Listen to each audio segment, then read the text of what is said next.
Dans cette séquence, nous allons faire une application des deux propriétés de linéarité par rapport à la transformée de Laplace. On est parti sur des équations simples, parce que vous allez voir, on va appliquer la transformée de Laplace à des équations. On peut voir des relations du type I égale I1 de t plus I2 de t au niveau de l'intensité. Si je fais la transformée de Laplace de cette équation, ça veut dire que je vais faire la transformée de Laplace de ce qui est à gauche, I de t, qui va être égal à, si je le fais à gauche, je suis obligée de le faire à droite. Transformer de Laplace de tout ce qui est ici. I1 de t plus I2 de t.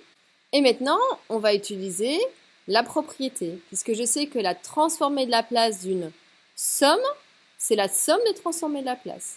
Donc ici, ce serait la même chose de faire la transformée de Laplace de la première, L, et on sait que dans ces cas-là, on passe au majuscule, donc ça va faire grand I1 de P, attention, et non plus T, plus, parce que j'ai une somme, l'autre, c'est-à-dire I2 qui se transforme à grand I2 de P.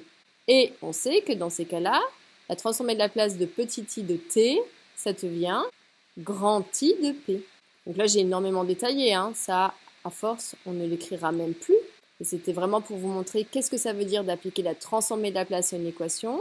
Donc en fait, si je fais la transformée de Laplace de cette équation, j'obtiens grand I de P égale grand I1 de P plus grand I2 de P.